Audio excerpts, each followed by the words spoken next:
All right, so this is not on the midterm, this is not even on the final. But topics do kind of like randomly, some of the content randomly shows up throughout the rest of the semester. They'll ask stuff related to it. Homework on it isn't due till like the last day of class. This is chapter 4, and it's on linear regression.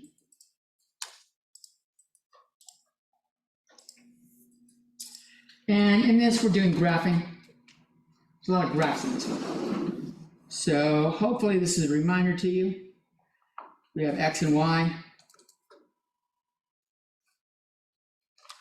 And we can have equations like Y equals mx plus b.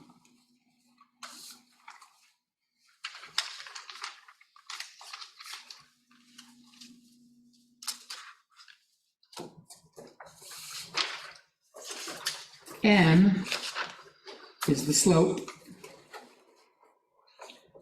You might remember it as rise over run. It's how much we go up over how much we go to the right.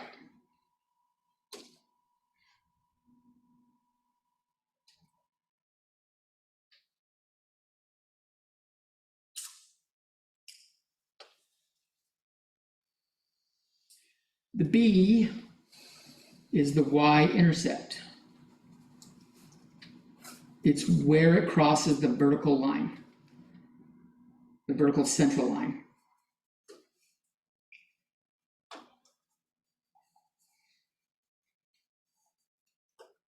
That center line is called the y-axis. So it's called the y-intercept because it crosses it.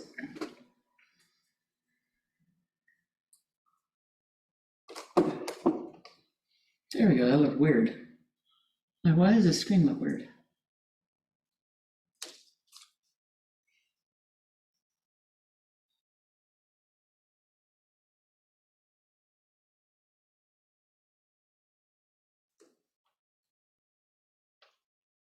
What does that say, center? The vertical center line?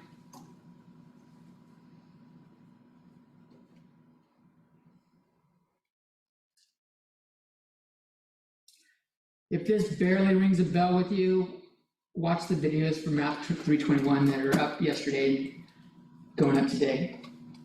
Or skim the notes I loaded.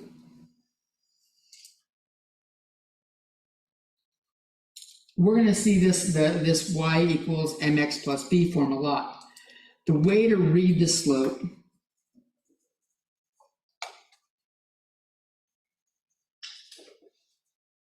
is every time x increases by 1,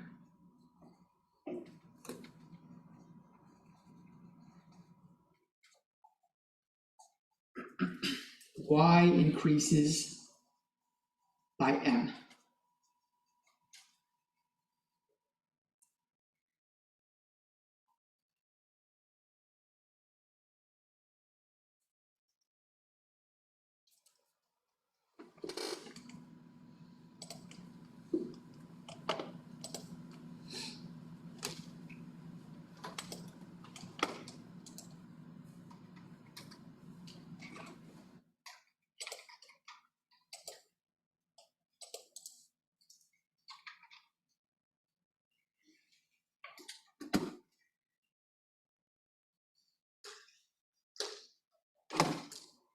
Now with data, we have the option of doing stuff called a scatter plot or a diagram.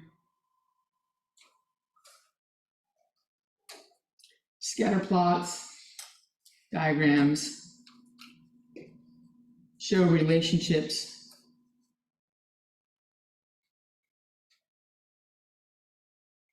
between two quantitative variables.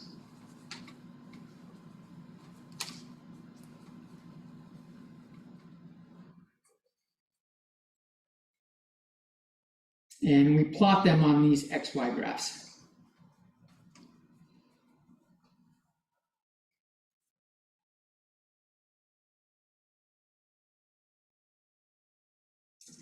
And look at the trend going from left to right.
So we can do these scatter plots. The X value for us is like an explanatory variable.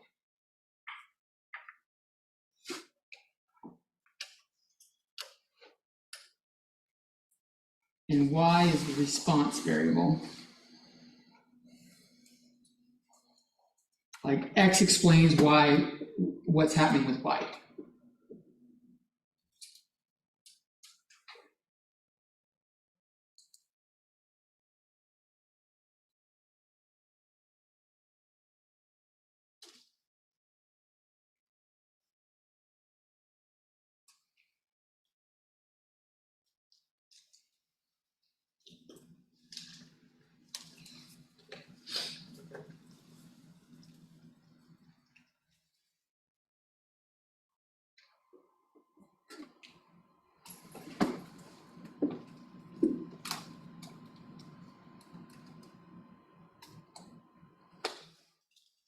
Check everyone's done writing. Continue. So I'm going to show you this in a second. This is where I'm finding it. This is going to be in Canvas. Click on Files. Then you can click on Useful Handouts.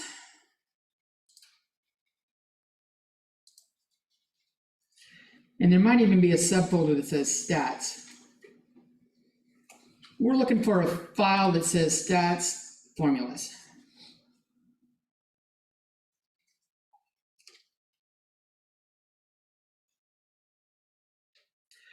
We are going to use something on page 5.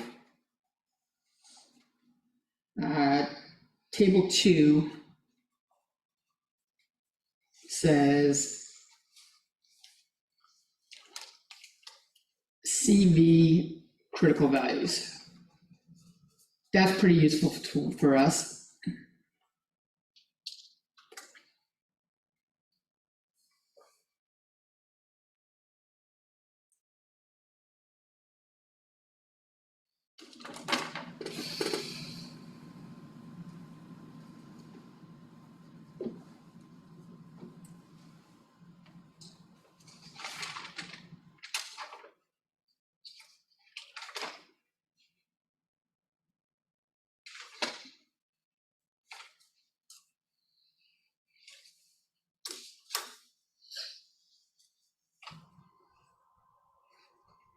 So useful handouts. What?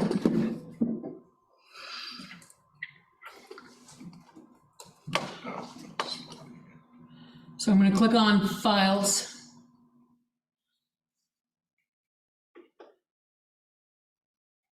Useful Handouts. Yours probably shows less than mine. And then Stats, Formulas, and Tables.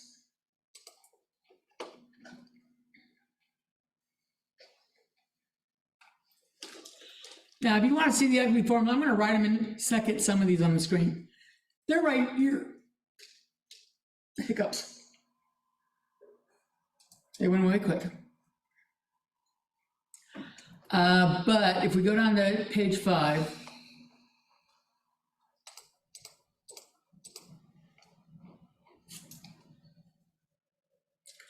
this critical values for correlation coefficient is pretty handy.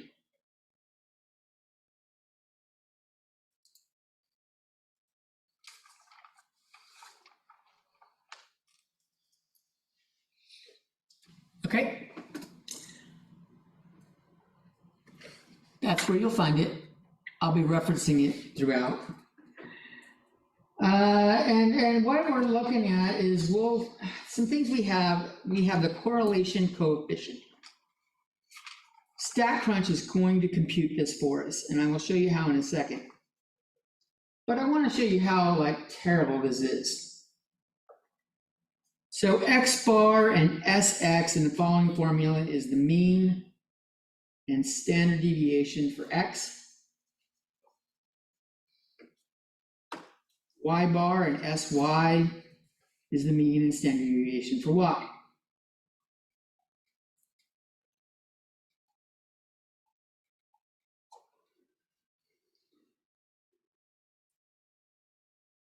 This is the horror. It's calculated doing this. They take the sum of the following products. You're going to do x minus x bar over Sx for each individual x, and you'll multiply by the corresponding y minus y bar over its Sy.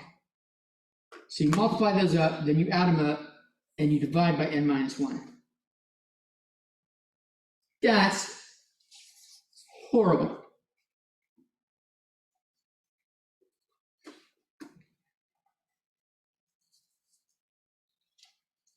We won't do that. But this does just spits out a number.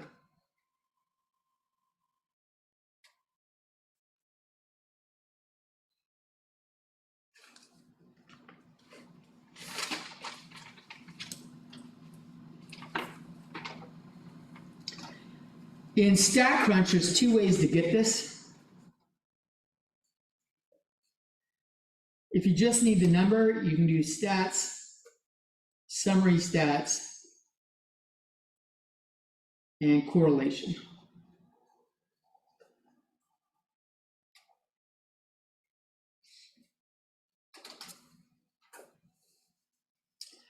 The other option is stats, regression, simple linear,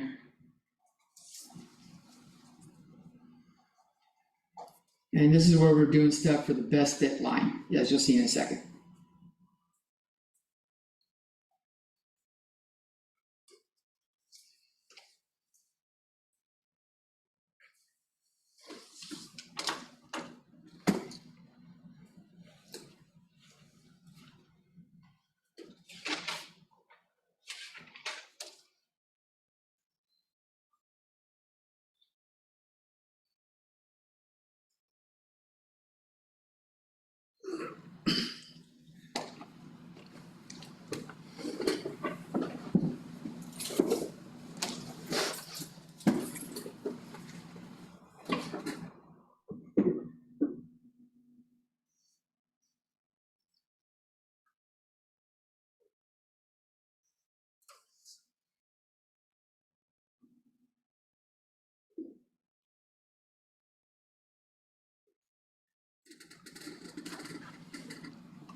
Again, you're not being tested on this. It doesn't show up on the midterm or final.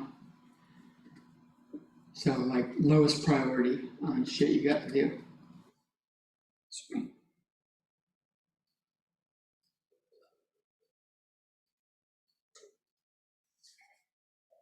Keep looking at me a bit. Why? And I was like, let me pull this out. I can multitask. I should do that too, Loki.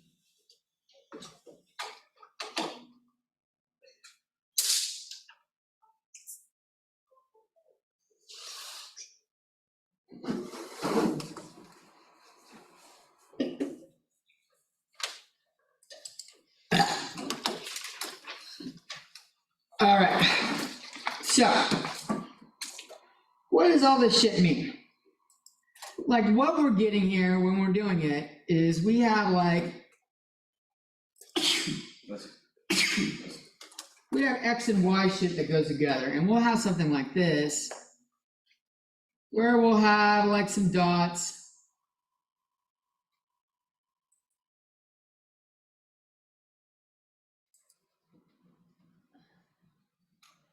Or they might be doing something like this.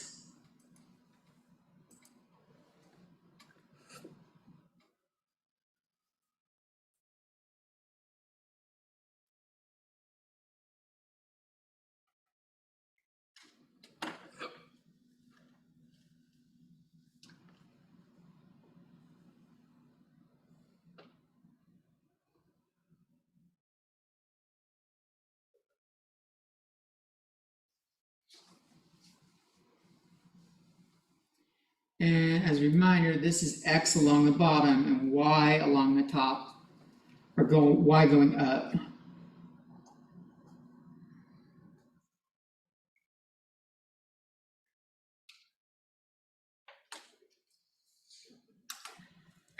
And so like for the first graph, as we go to the right, the X values go up.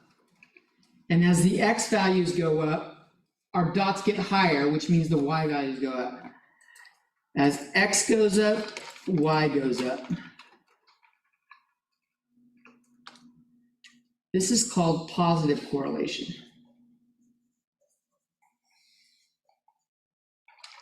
Like they're not like, it doesn't make a perfectly straight line, but the general trend is something like that. That's when I said we're looking at the trend as we go from left to right.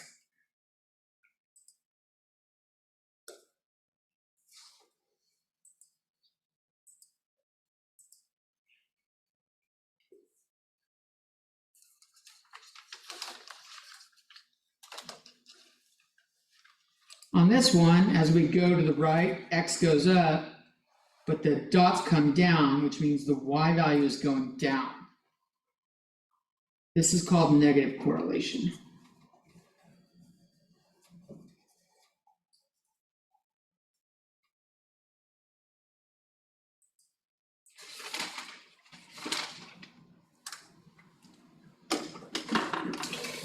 And when I'm saying correlation, I'm meaning linear correlation. What I have listed up here.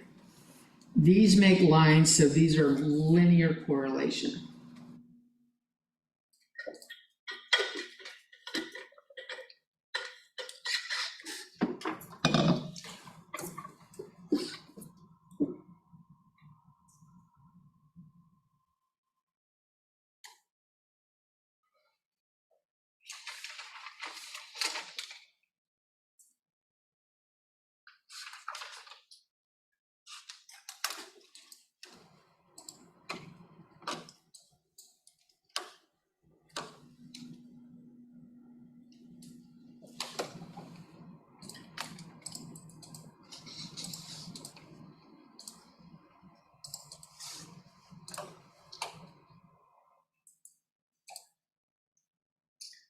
Anybody need lumber?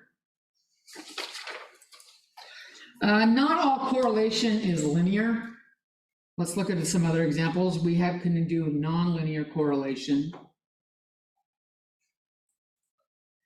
And this is where we might have dots that do something like this. They're going up for a while, but then as X gets high enough, they start coming down.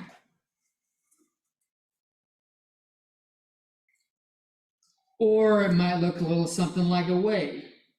It could go up for a while and then come back down a little bit and then starts going back up.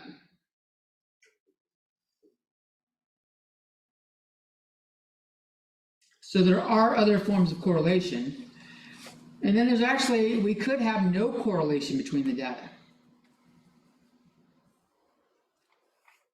That's when just the dots are everywhere. It looks like fucking someone flicked water at something. This is when there's no, the thing along X has no relationship to the thing along Y.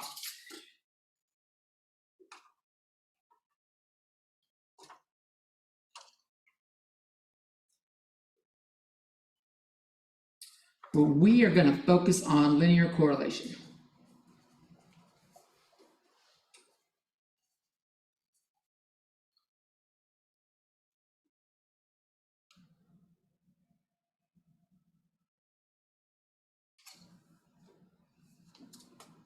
We only focus on linear.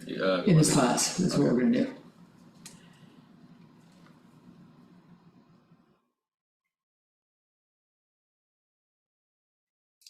And so the R that we get from the computer tells us how well correlated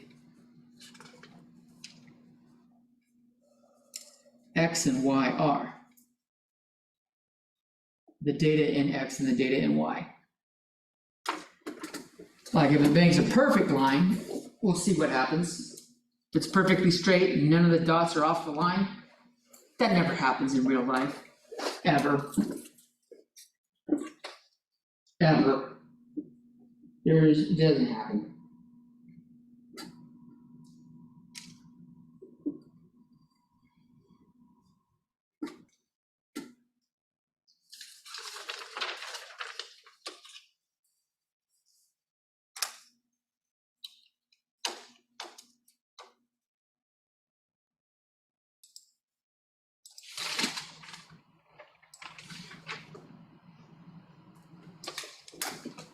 All right, so let's look at the properties of R.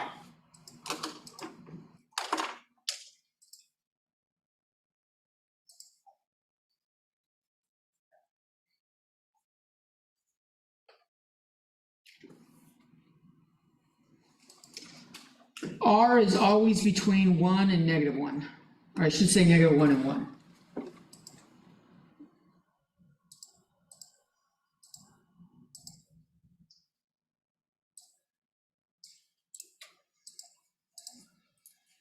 The closer R is to -1,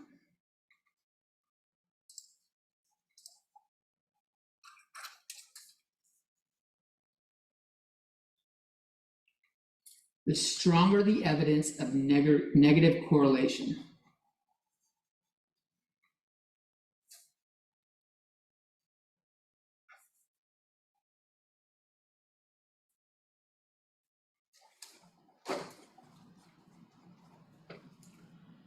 So much so that if R equals -1, it's called perfect negative correlation.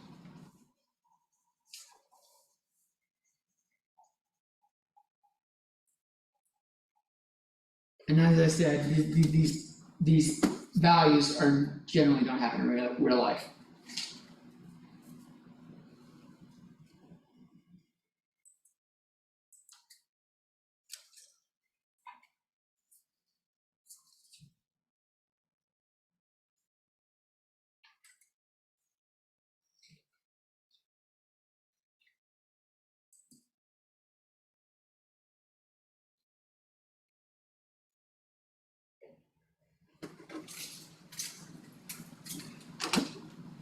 See, then we look at the positive one.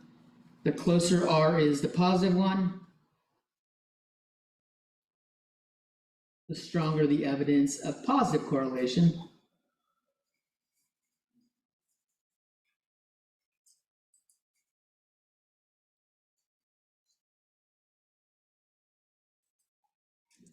With R equaling +1, meaning perfect positive correlation.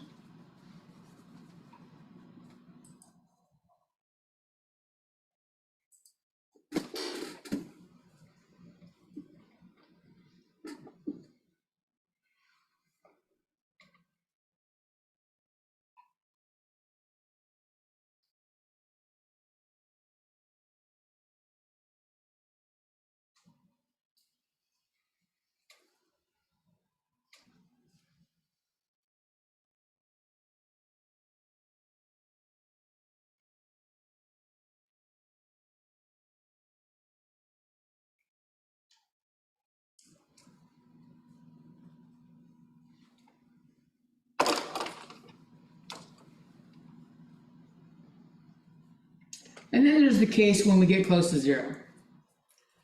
When R is near 0,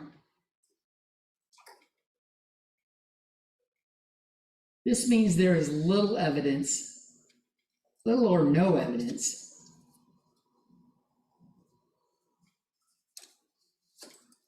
of linear correlation.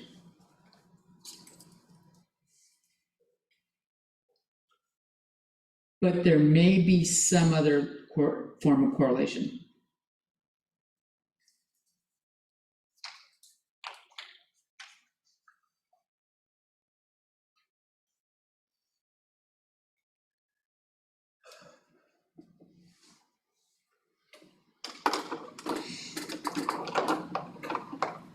We're almost done with all this text.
Everyone ready?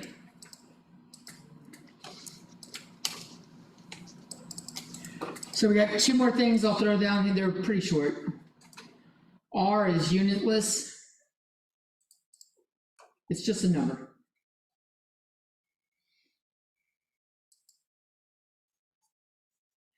And R is not resistant to outliers.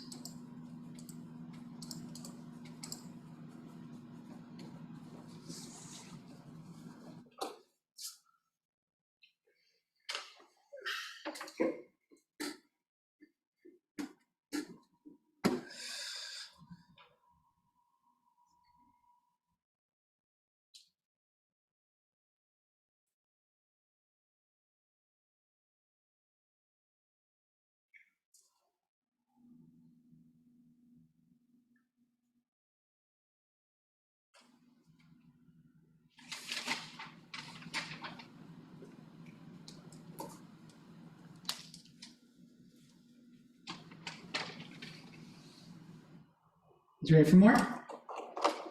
Okay.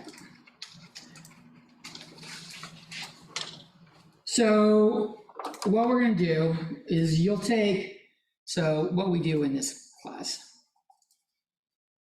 we will do in StatCrunch, we're either going to do, and I said this before, but I'm saying it again, so it's all on one page, stats, summary stats, correlation,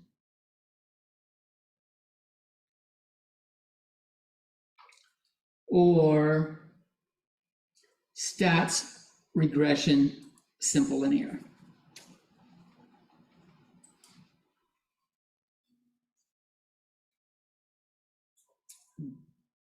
Either will give us R.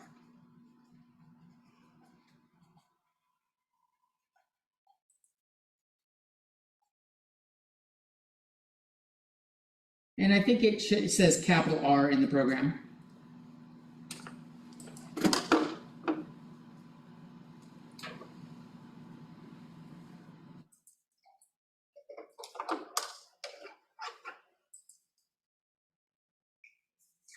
What we're going to do is we take R and compare it to the critical value from the table.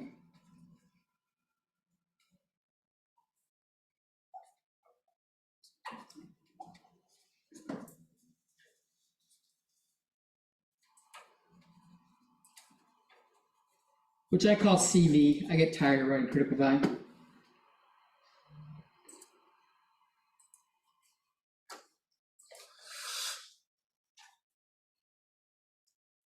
And what we really want not just R, but we want absolute value of R. So step one, take the absolute value of R, which is just the positive version.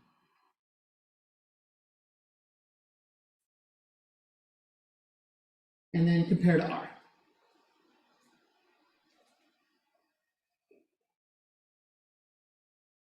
Or compare to CV, sorry.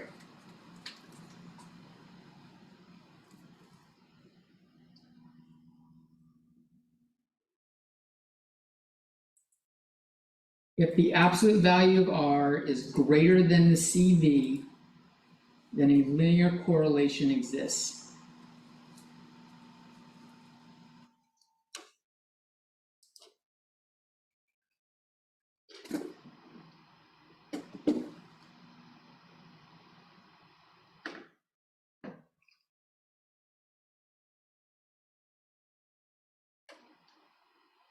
If it's less than CV, no linear correlation.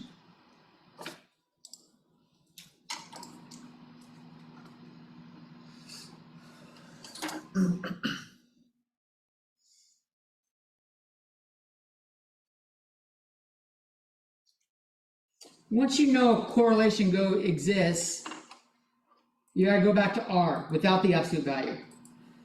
Back to R. If R is less than 0, it's a negative correlation.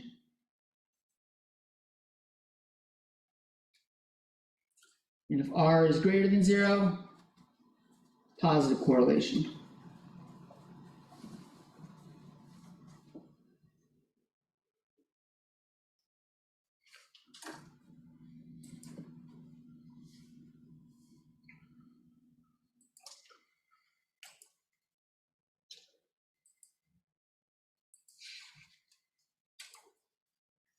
And as a reminder, the CV table is on, usually they provide it in the problem, but it's on page 5, table 2 of the stats formula document.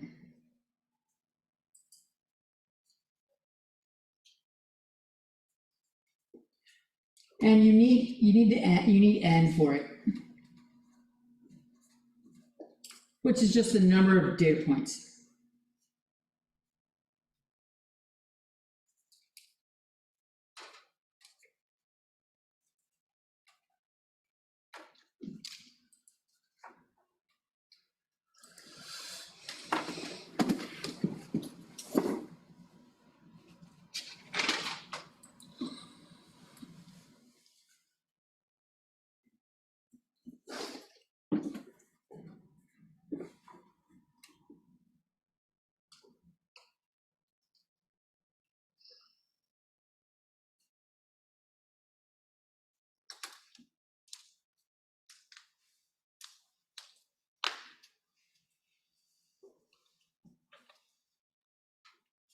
Everyone ready? I'm gonna do an example up here, so right. No, you're good, go ahead.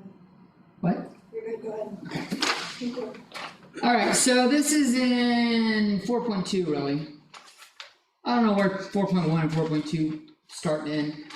It's all the same shit really. So this is an example with bears. And what I'm doing is when I go to StatCrunch, before I go to StatCrunch, when I click on StatCrunch, it asks you if you want to use data sets. I am using the data set from chapter 4.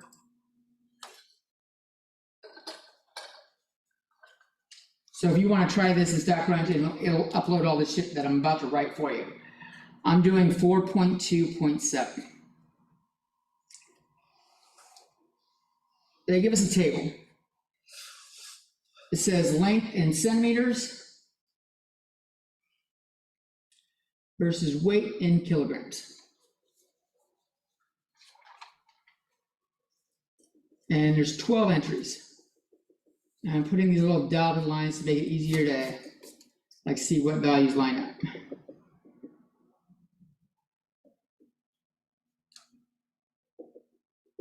So I'm gonna write them in.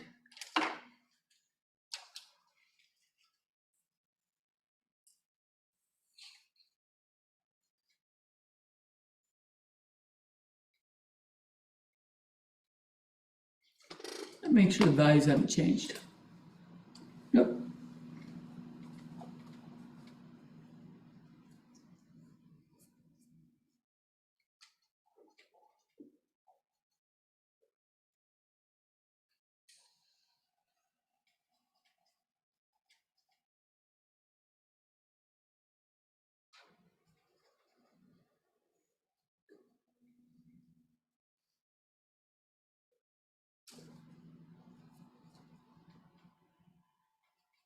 So we got a lot of numbers here.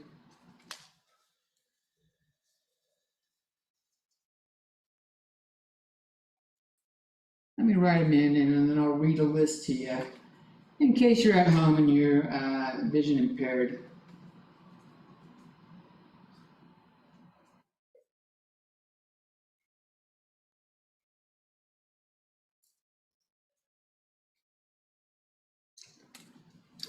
So while the rest of you are writing down, we've got the left column is the length in centimeters.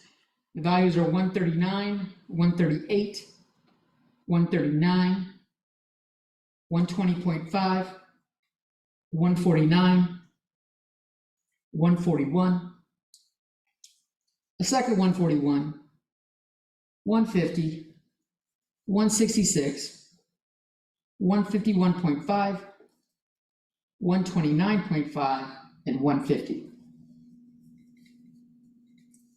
Then when we look at the column with weight in kilograms, we have 110, 60, 90, 60, 85, 100, 95, 85, 155, 140, 105, and 110.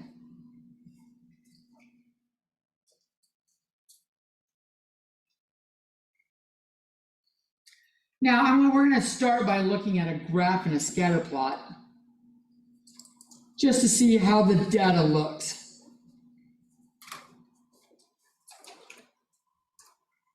What they want to know is, does the length of the bear affect the weight? Or does the length and weight of bears have a correlation?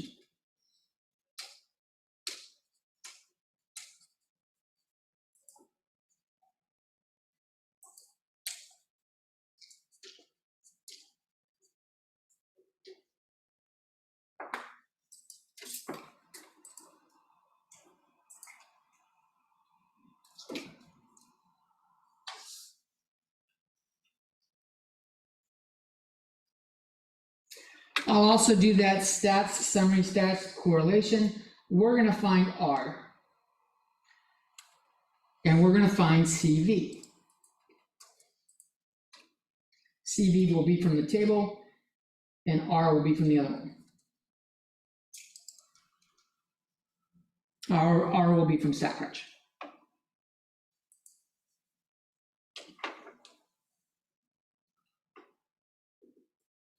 Okay, you guys ready?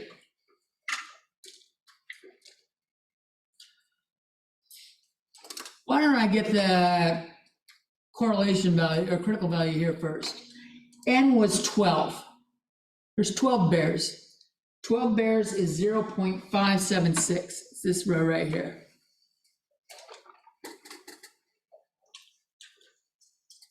So I'm going to write down the critical value of 0.576.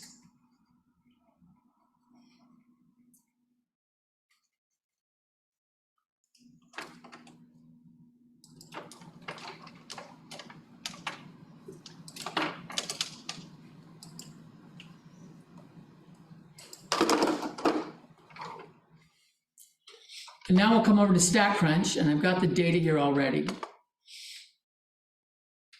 Let's first take a look at the scatter plot, see what it looks like. I'm going to say my X variable is my length, and my Y variable is my weight. And I just want to see if it looks like it's doing something. It looks like it might be going up as we go to the right. There's a bear down here that's 138, but it says a weight of 60. So he's like an anomaly. He's throwing everything off.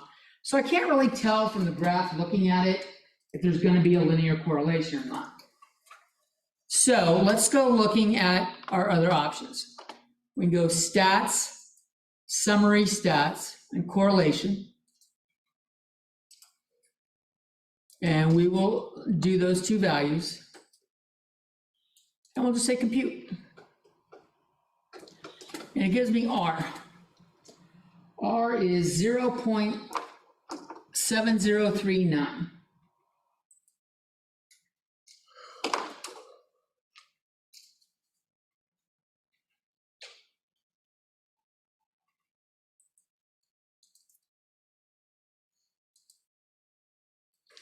So we're gonna come back to the paper and we'll see if we'll do the steps that we had before. So the absolute value of R is the same value, it's not changed. And we're gonna compare it to 0.576.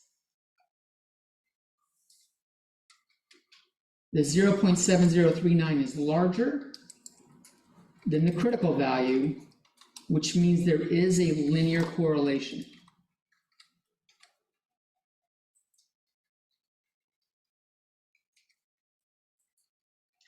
And since R was greater than 0, it's a positive correlation.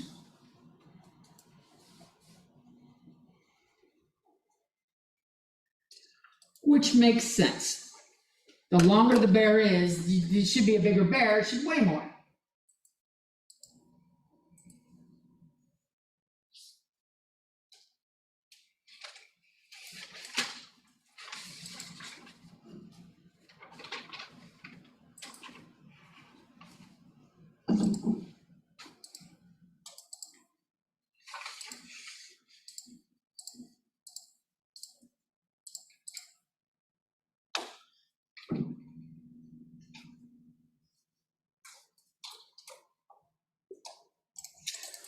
So let's look at, I'm gonna go back to the same thing, and we're gonna do the stats, regression, simple linear, and see what it entails.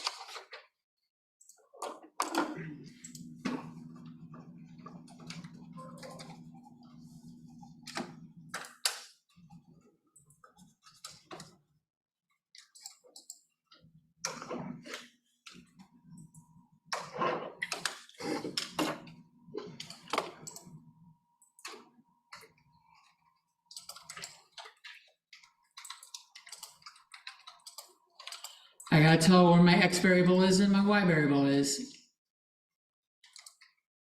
And that's all we need.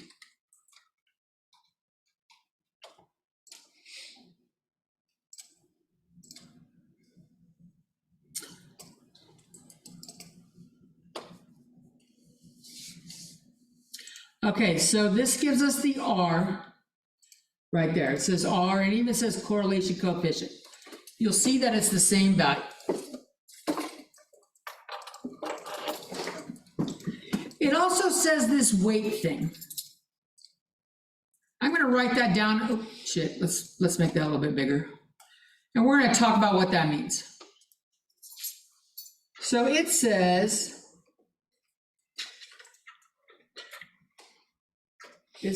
weight kilograms equals negative 142.47092 plus 1.694168, and it says total length centimeters.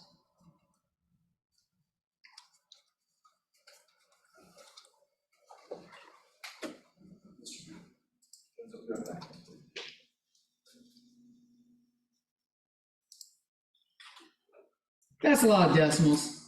I'm going to shorten that a little bit, but my weight, when I put it in, I said the weight was the y value. And I said total length was the x value.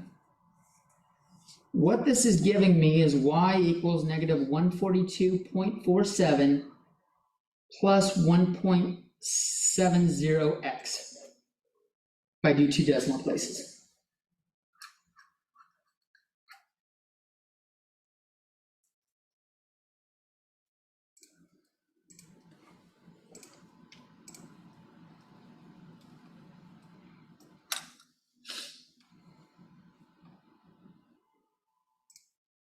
What this is doing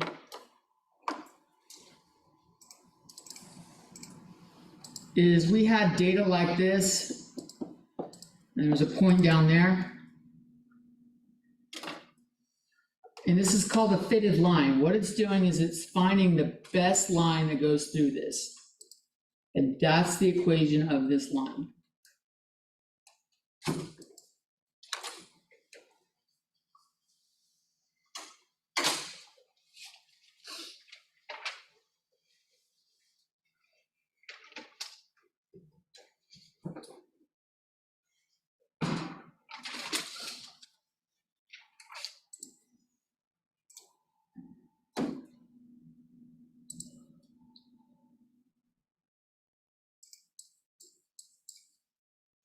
The best fit line minimizes the sum of squared residuals.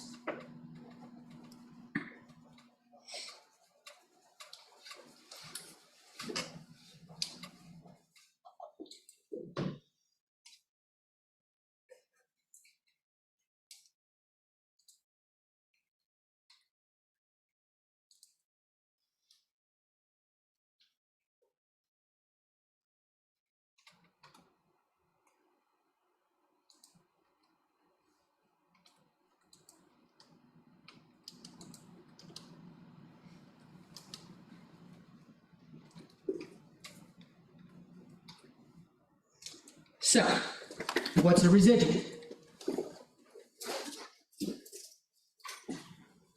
Well, the line they gave me here, I'm going to put a little hat over it.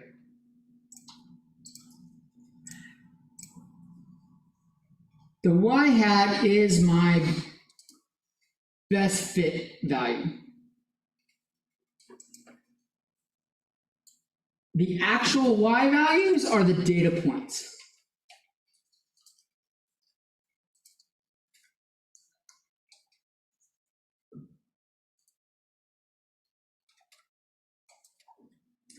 And so y hat is different for each x.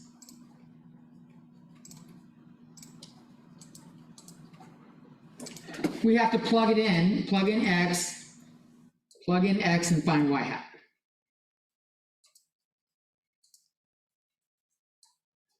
The computer does all this for you. It goes through and does a bunch of lines and finds the one that's perfect.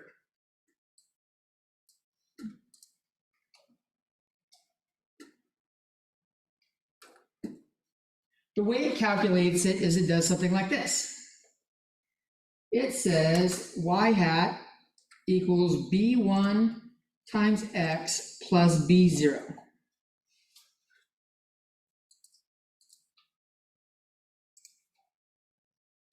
And the b1 is calculated with r times the standard deviation of y over the standard deviation of x. These are all values that are calculated with formulas.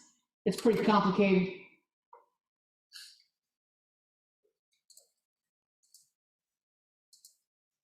B0 is the y-intercept. You just find that by doing some algebra. You do y minus y1, pick a point, equals, in this case, b1 is our slope, b1 times x minus x1.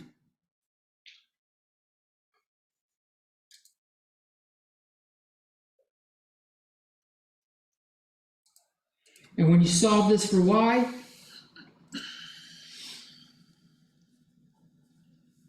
you get the b1 x plus b naught. B naught is spit out when you do it.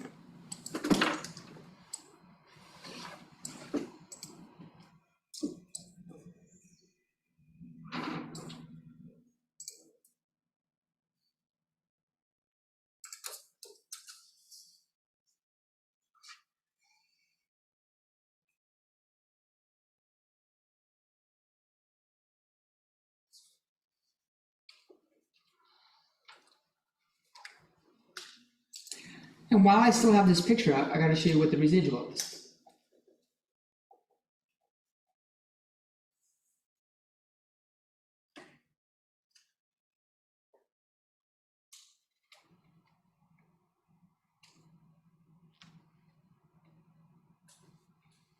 So let's say this point right here is x1, y1. It's an actual data point. The point directly below it on the best fit line, that is my y hat for that point, y1. What if the dot's under the line? For the dots under the line, it goes up to it. So this does, what it does is it does all of this.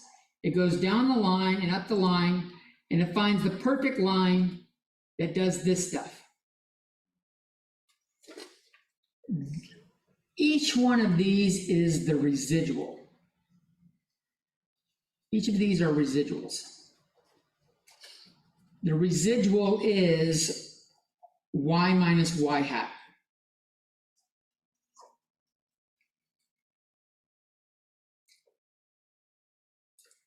The y is our observed value, that's our actual data point.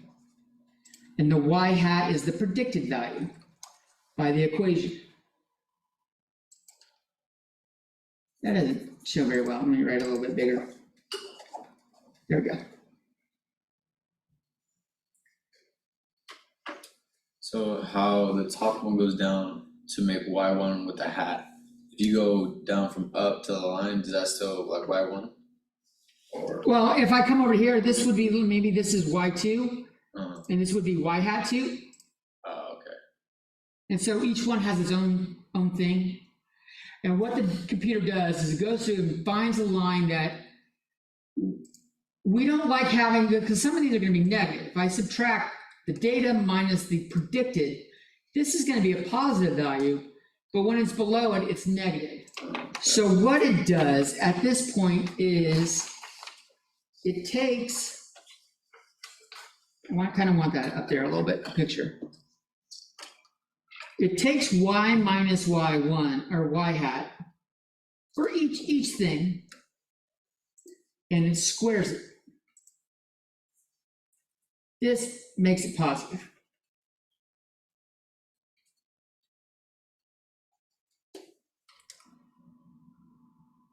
And then the computer adds all these up. It does the sum of those.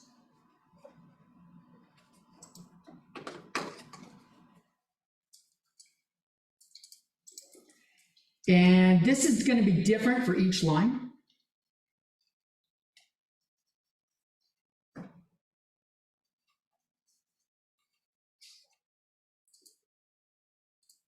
So the computer finds the line that minimizes this.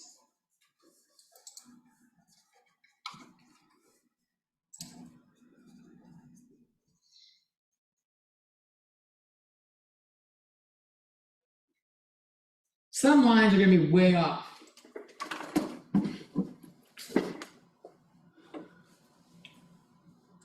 The line tends to go down the middle of the data.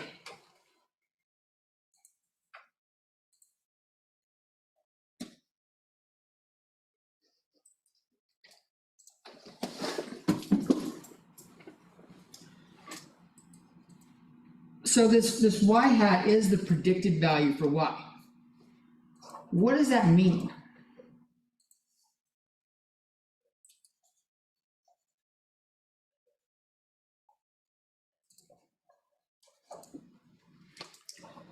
I'm going to rewrite the formula it gave us in the computer for the bears.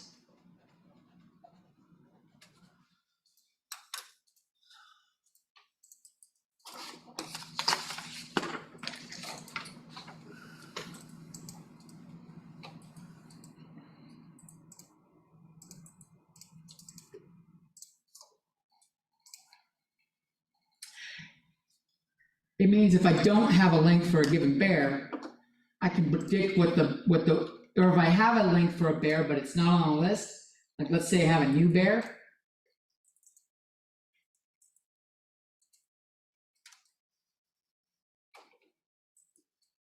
I can predict the weight of what it'll be.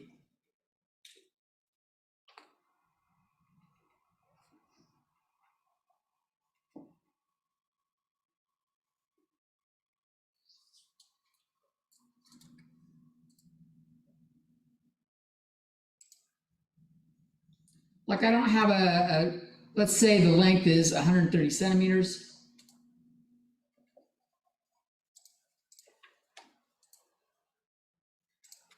The weight of the bear should be, I'm going to plug this in for X.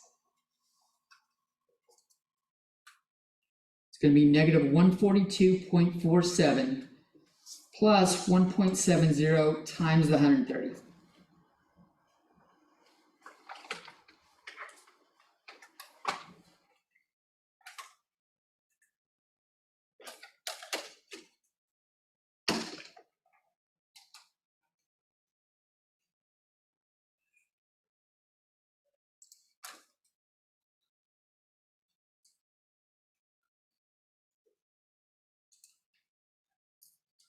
$78.53.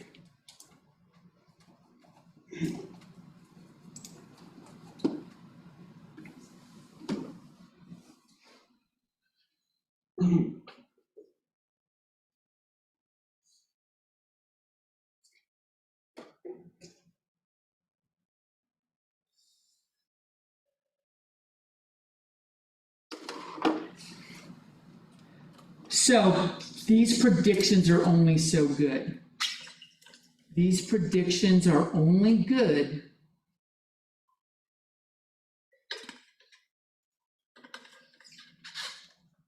or close for bears within the same length range.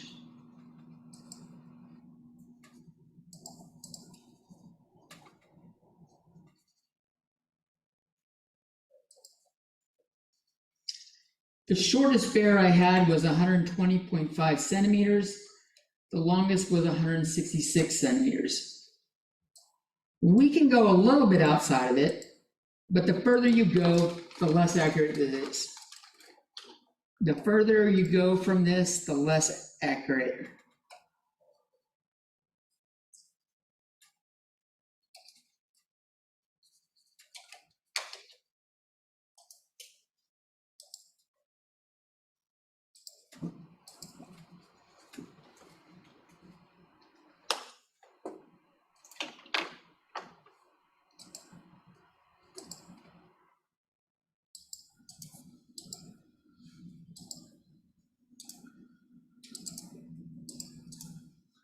Let's do an example. I'll show you how that works. Zoom in. Wait, I need to wait. People are still writing. I got that appointment for my wife today that I gotta leave at 3 for and getting all antsy. Not everyone was in the room when I said that earlier. I gotta leave at 3 today.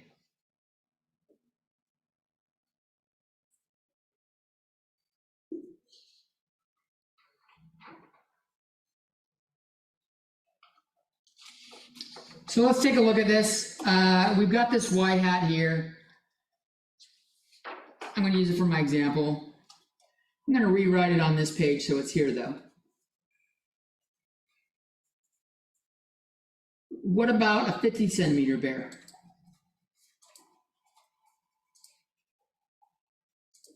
That's like a bear cub. There are bears that size. They're small. They're baby bears. If I try to predict the weight of this bear,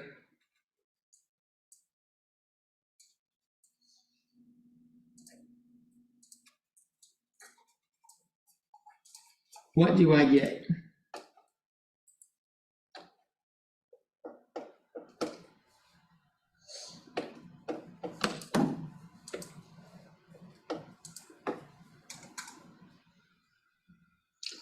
I get that its weight is negative 57.47 kilograms. Predicted weight value for a 50 centimeter bear.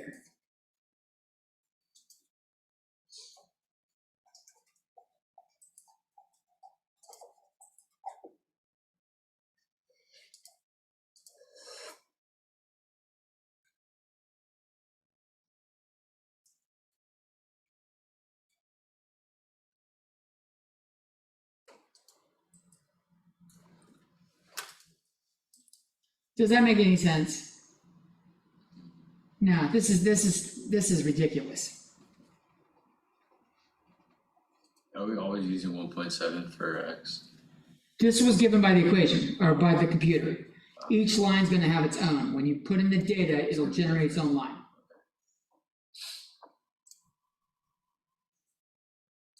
I understand it, but it is like a lot of steps.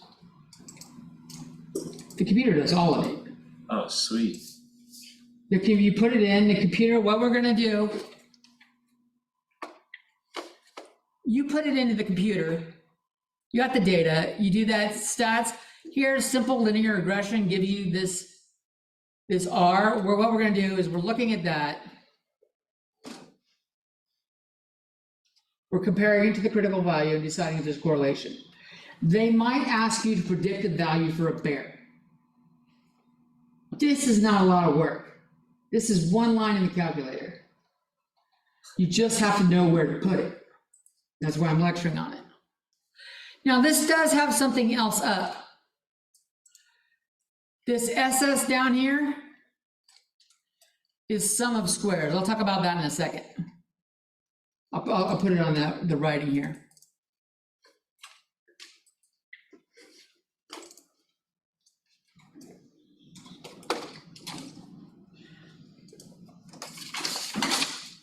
So we had, I said it minimizes.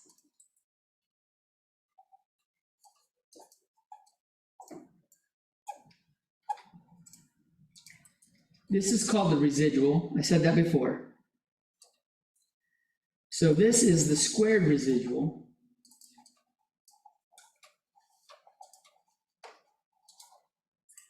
And if I add them up, this is called the sum of squared residuals.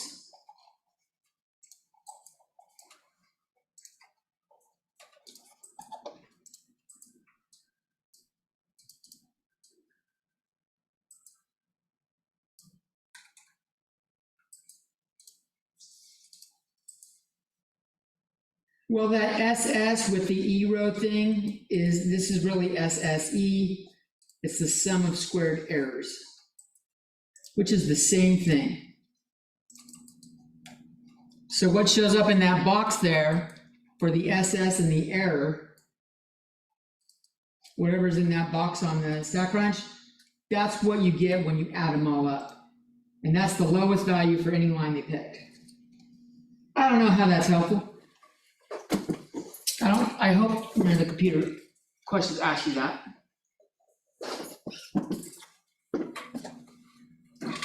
Now, again, this only shows correlation.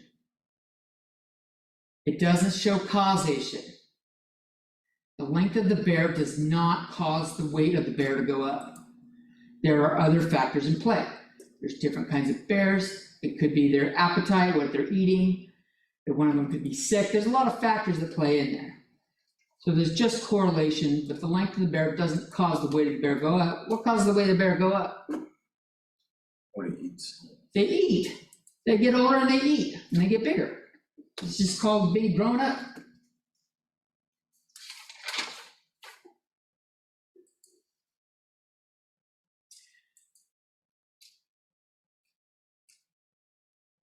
So, like, if you look up,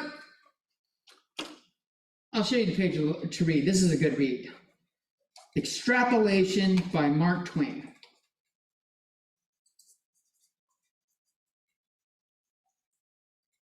Google that. There's a nice snippet on, I think it's on Scribd.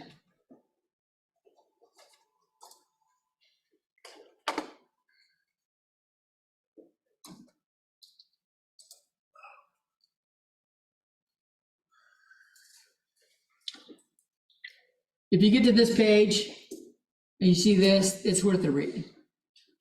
It's from the book. It's very short. Look out. It's only a couple paragraphs. So you all know Mark Twain, Tom Sawyer, and shit like that. He's not a math guy, but he was noticing, like as time grew on, the Mississippi River, like it found new paths. So it wasn't always doing this curving. It slowly got straighter and straighter over time. Like they had a length for the river at one point. This is well before he was born. And then they had a length 120 something years later. And the length was shorter by like 250 miles or something like that. And he said, well, that means if we like extrapolate like how much it's going shrinking each year, if we go back 1,000,000 years, the Mississippi River is like super duper fucking, like, I think like 1,000,000 miles long. And if we go like 750 years into the future, this Mississippi River is only going to be a couple miles long. Which doesn't make sense. The Mississippi River can only get so straight. It covers the length of the United States. There's a point where it stops getting shorter. As soon as it's straight, it's done. And that's the same idea of what we're doing here with this bears and with all the other, these best fit lines. The predictions are only good within the range that you're looking at. So like with the river thing with Mississippi River and Mark Twain, he could have predicted the length of the river maybe somewhere in between the last 120 years, but it doesn't help predict the future, okay? There's a little more information to pull from this.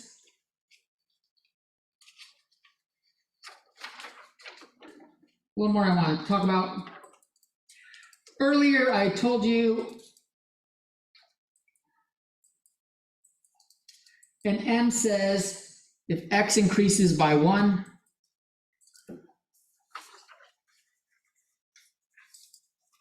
Y increases by M. This is true for the general line. We said that earlier.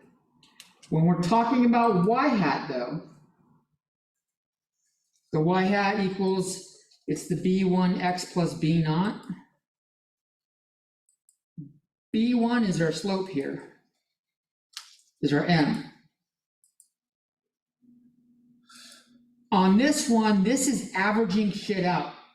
So if X increases by 1,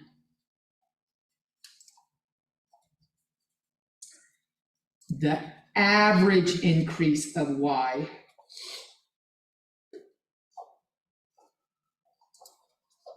is M, which is the B1. That's the kicker. It's the average. So if you find a bear with the actual weight, it might be slightly off.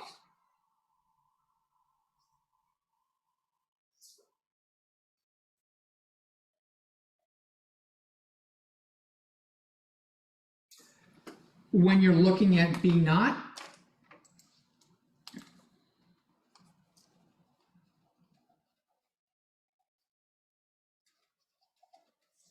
which is our y-intercept, there's two things to keep in mind.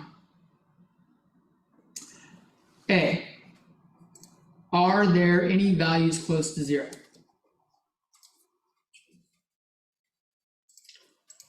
X equals 0, sorry.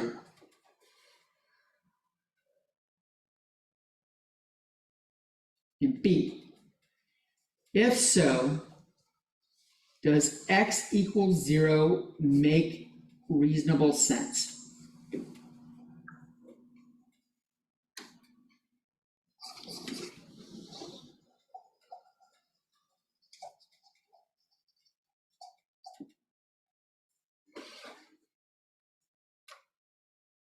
Am I going too fast? Let me slow the fuck down. Like you stopped writing, which means It was because I took the call, so I was like, I'm not getting caught up, so I Okay. just look at the notes for you.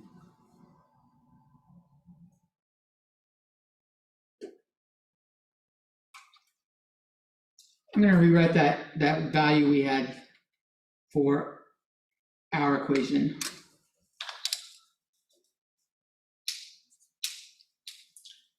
That's my B1, that's my B0.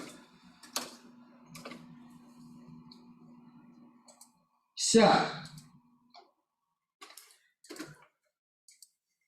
wait, here's the writing, I'm still going too fucking fast, slow the fuck down. I'm the equation at the top here, okay? Okay. If either of these doesn't apply,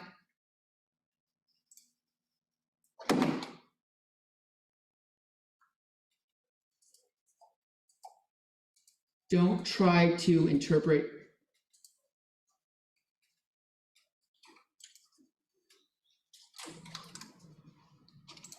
B0.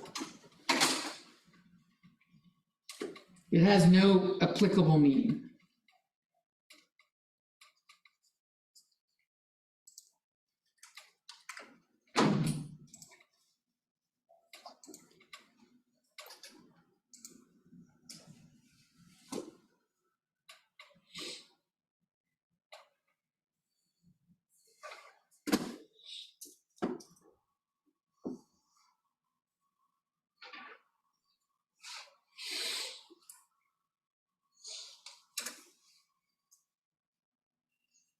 For example, on this bears problem, there was no value near 0, like the smallest we had was 120. So that's a reason not to pick it. But X here also represents length. Even if we had some short values, does it make sense to try to find the weight of a bear that has a length of 0? No, that doesn't even make sense. So it's a meaningless number. So don't try to interpret it. Problems that this will try to ask you, we'll take a break shortly after this. I got one last, we're almost done with chapter 4. 7.3 is the last thing we're gonna do. It'll give you typical questions like this.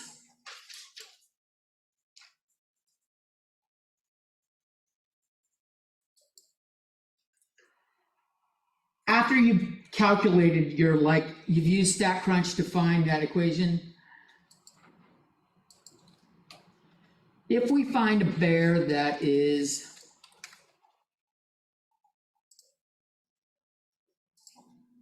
160 centimeters, long and weighs 139 kilograms.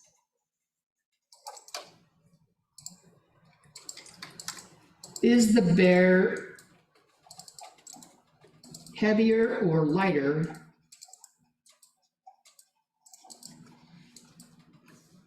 I said length, or lighter than the average bear of the same length?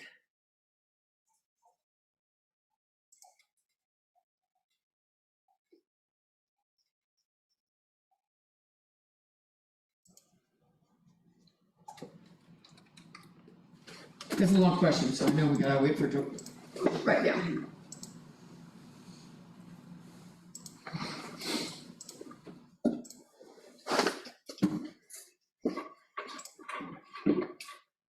If you got that written down, we go back and we look at our y hat, negative 142.47 plus 1.7070x. This is our predicted value, our average weight equation, Is that 142 or 147? 1.7. Right there? No, the Let's see. 140, it is 142. I think I got the right number. I thought it was 147. 142.47 plus 1.70. So what we do is we plug in the bear that we have. So plug in 160. Y hat is negative 142.47 plus 1.70 times 160. And you're gonna get 128.57 kilograms. That's the average weight.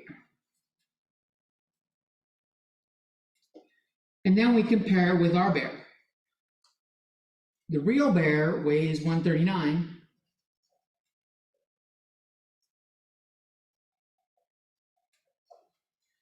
The predicted or average bear is 128.57 kilograms.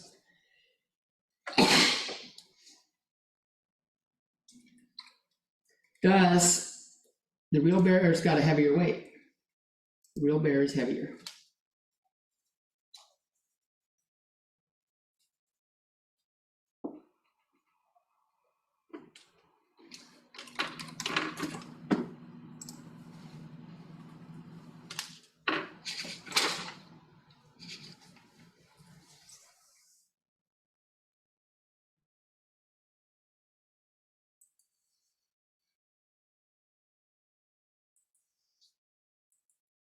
That's it for chapter 4. My lesson on 7.3 is literally that much. We can either continue, it's probably gonna be 15 minutes, or we can take a short break. I don't know, I've been talking for an hour and a half though, and I didn't give anyone a chance to go to the bathroom. I want to this up. All right, let's take a break. I'll pause it real quick. You? Yeah, We got a whole more week. I gotta get some new paper. Is it blank paper? Yeah. I can give you some blank paper. I don't know how much, you don't use that much. Senior fucking cryptic, super small writing. I'm gonna have so much fun giving you a 0 on your final because you fucking write too small. I'm gonna laugh my ass off and I'm gonna say, I know this is you, Mateo. Guess what? I can't read your shit. 0. I'll even email you. I won't email your dad. Yeah, he's probably gonna I get can't, well, I can't. It's against the law for me to talk to your parents about your grades. Oh. Talk to anyone about your grades, but you. All right, so chapter 7.3, yeah, we're going back to normal distributions. And we just did 7 yesterday, so like a normal probability plot.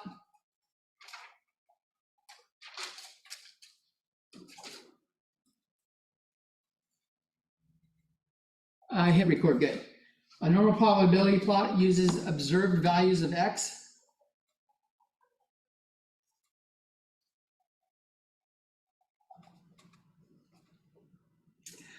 And it uses Z-scores for Y.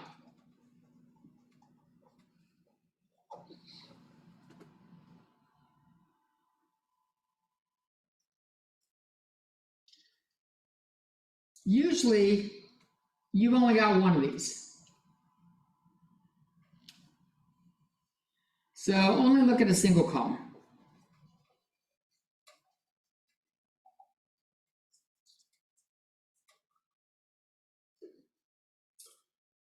If it's just z-scores,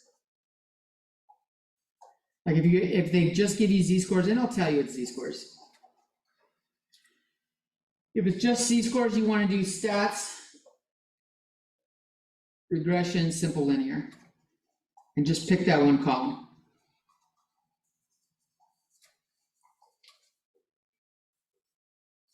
I think. Can I even do that? Am I talking out my ass?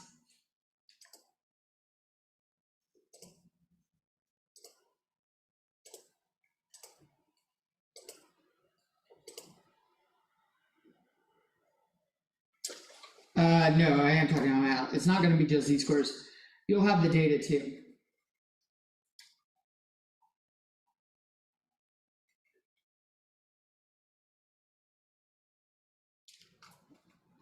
If you just have the data,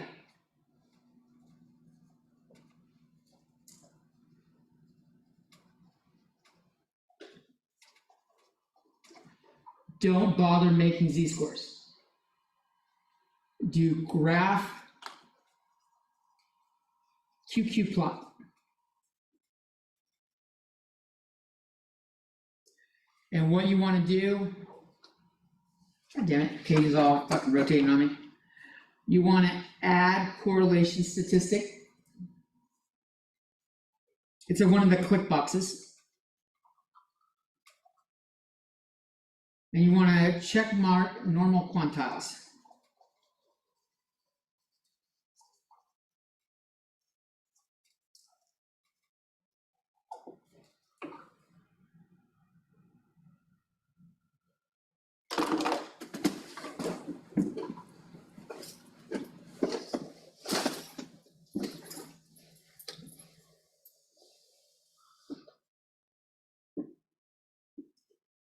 Correlation stat should give you R.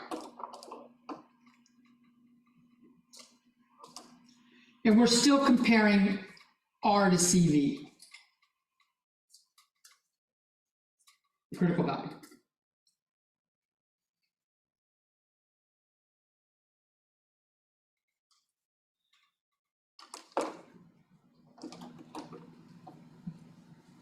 By comparing the data versus the z-scores, what it's really doing is I'm going way too fast, aren't I?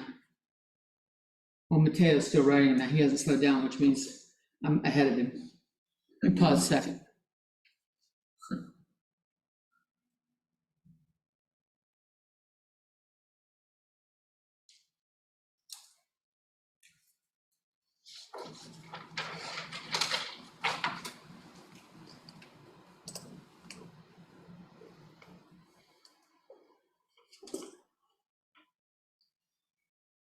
Is it quartiles? Checkmark normal. Quantiles.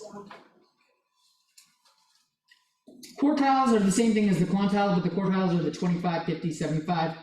Quantiles like percentile. It says quantile on the screen though, so good question though, excellent question. So the goal here is to determine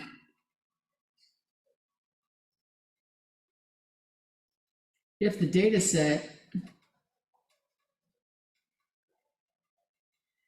is approximately normally distributed.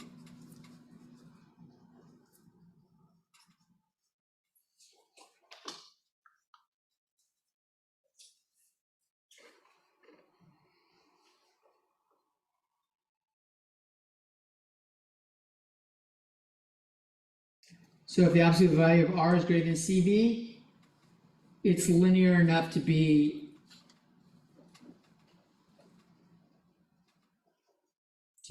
normally distributed.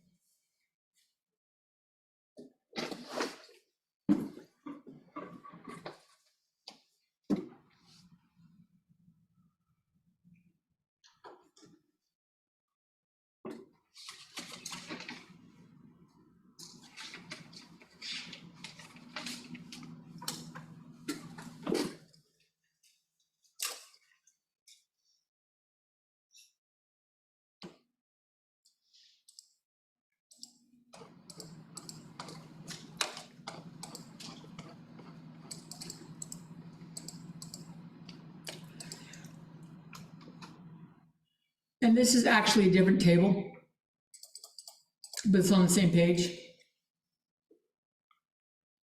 It's table V6 on the same page for the critical value.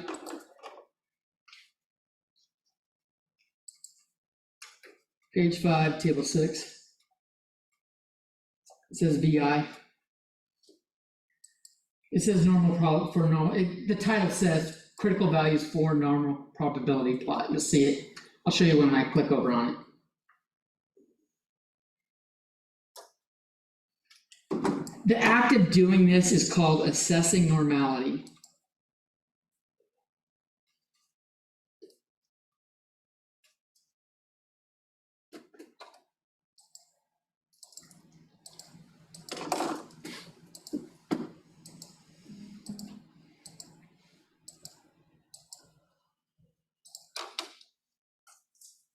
This normal distribution or approximately normal distribution is very, very important for the rest of the entire semester. We want our data to be approximately normally distributed. It's really important.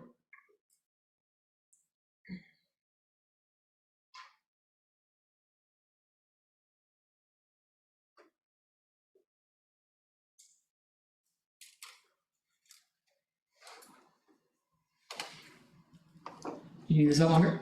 No. Okay. So, almost done. You're almost done.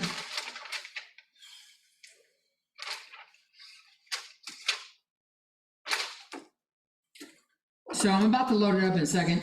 I'll open it back up. We're looking at the bears, back to the bears.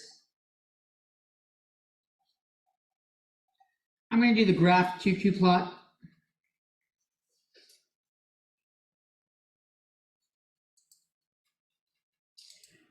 And we're going to get the R, we'll get the CV as well, and we'll compare them. We'll compare them to the CV.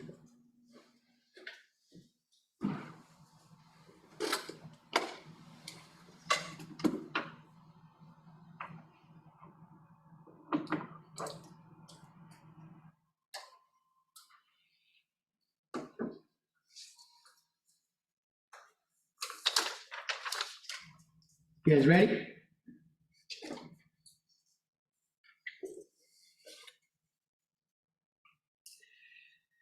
Okay, we're doing the bears versus the R versus the CV. This is the critical value table. This was the one for the chapter 4. The one for the normal probability plots at 7.3 is right here. And we had 12 bears, and it says the critical value is 0.928. So I'm going to write that in for my critical value here. 0.928, showing you where I got it from. We'll go take a look at the bears. The bears. Graph QQ plot.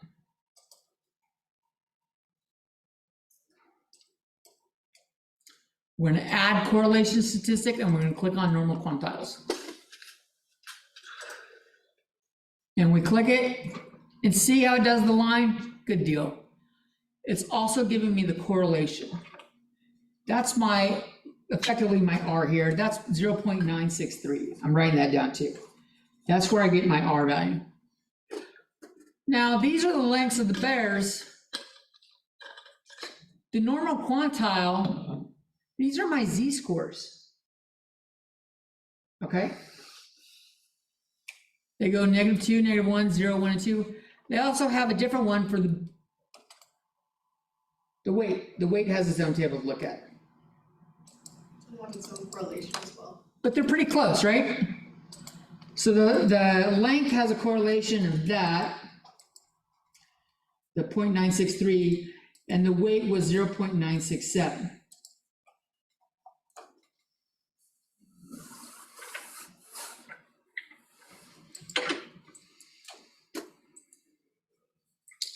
In both cases, R is greater than the critical value. So this data is linear enough to be approximately normally distributed.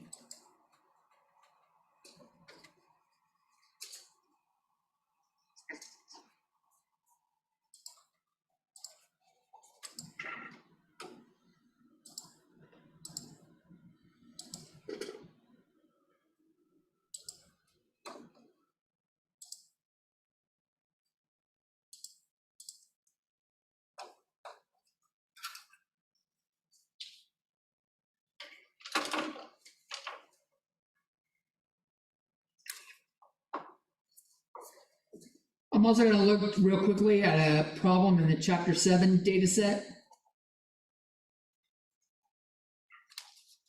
This is 7_3_4. It's on chocolate chips per bag.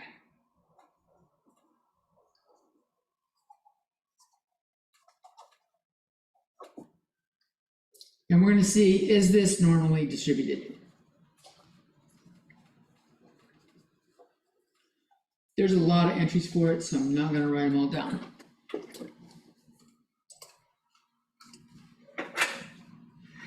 The important thing to know is if your actual n is greater than 30, use the n equals 30 critical value.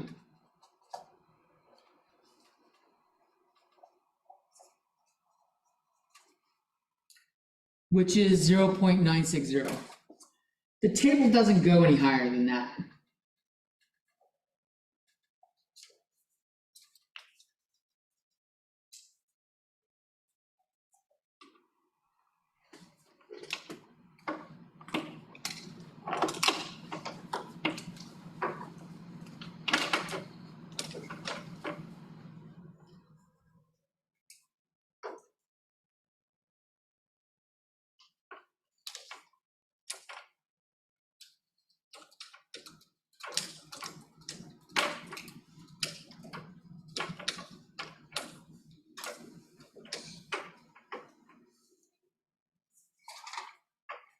All right, so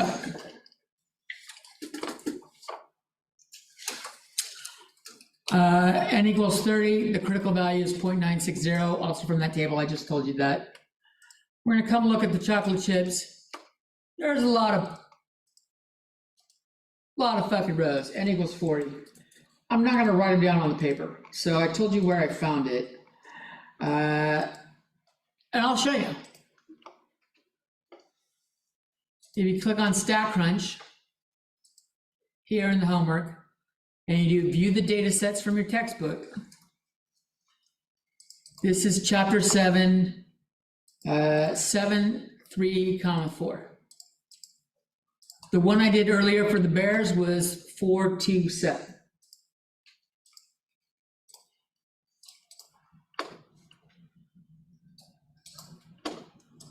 So here we'll do the graph QQ plot. We will add the statistics and say normal quantiles. Look at all those dots and look how close they are to that line. The idea is the further these dots are from the line, the lower that value is going to get. It's got a correlation statistic of 0.986. And our critical value we saw from the table was 0.960.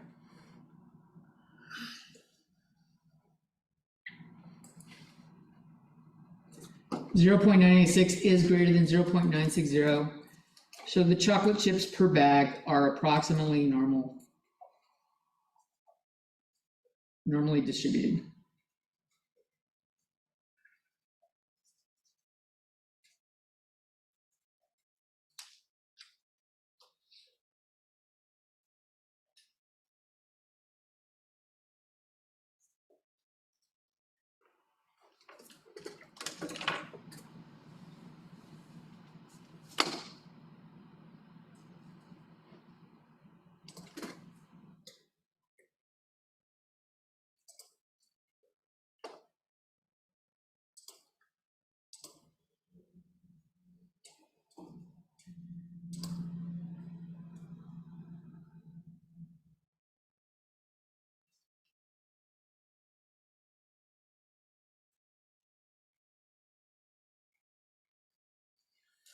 That's it for today's lecture.